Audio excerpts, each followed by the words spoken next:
first day, there are 50,000 visitors, and the band of the Coulter and Guards play patriotic music. In its day, this was the world's most successful visitor attraction.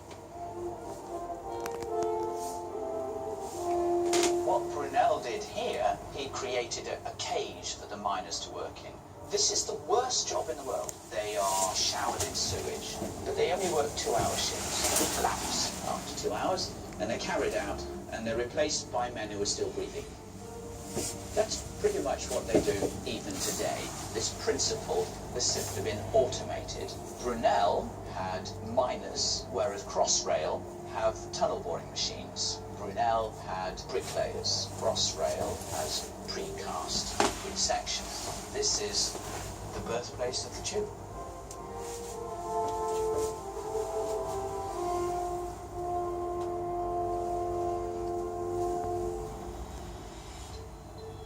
Looking east away from the city, you can see another impressive feat of British engineering, the Thames Barrier. It's one of the largest movable flood barriers in the world and has been protecting London for more than 30 years. The original design criteria was to protect against the 1 in 1,000 floods in the year 2030.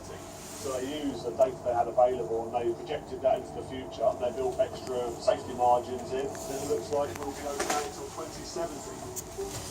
The barrier is composed of 10 gates, the largest of which is 3,300 tonnes, approximately a third of an Eiffel Tower's worth of metal in each one, and they rotate into position.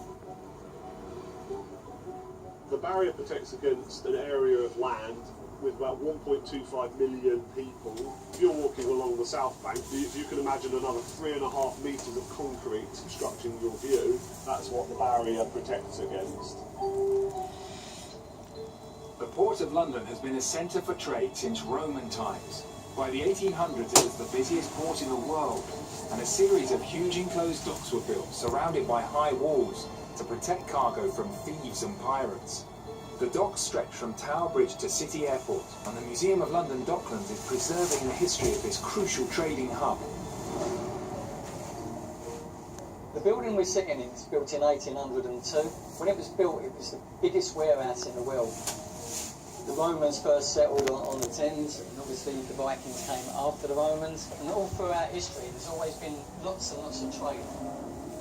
There was loads and loads of piracy. In actual fact, there's a gibbet cage in the museum. Now, he wasn't executed in the gibbet cage, he was hung, and then he would have been cut down, and then he would have been put into the gibbet cage.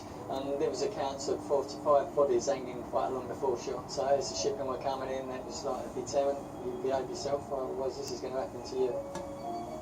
Warehouses played a very important part in the war, because if you knock out the infrastructure, then you kind of start the nation out.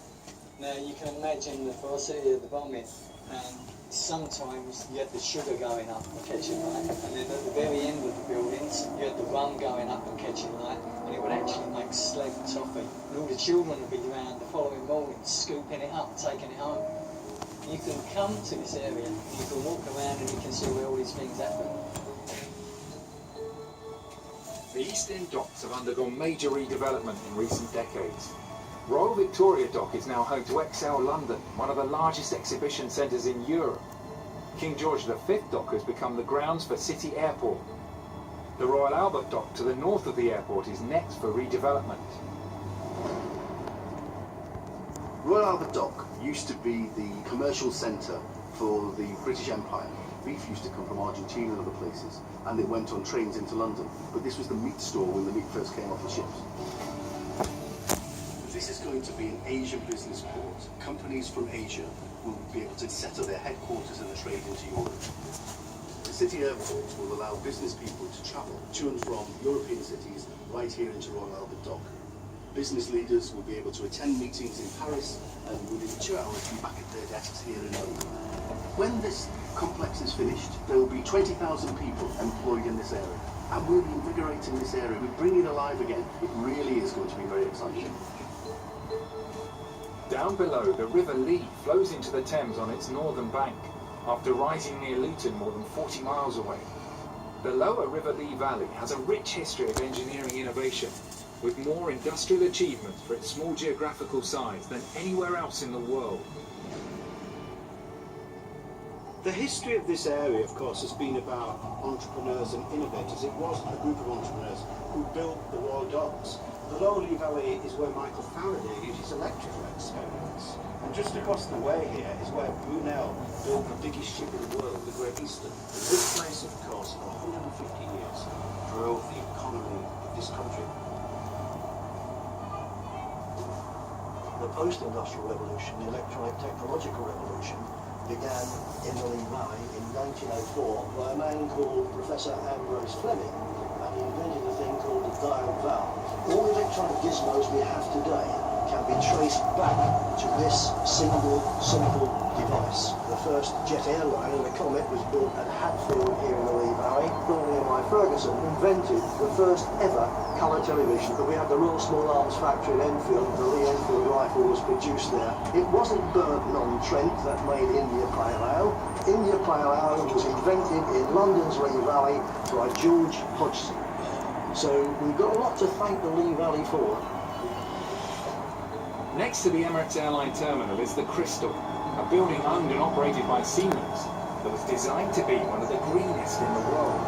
The Crystal showcases sustainable development and contains the world's largest permanent exhibition of its kind. We are in one of the most sustainable buildings in the world. It demonstrates innovative technologies to do with generating energy by solar and ground source heat pumps. Even the water of the toilets is being recycled. This exhibition showcases existing technologies and innovation, and also it stimulates discovery. It tries to make people imagine how their city might look by the middle of this century. Thank you for flying the Emirates Airline.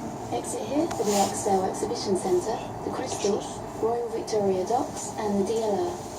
Oyster, return and single ticket holders, please alight here and exit to the left.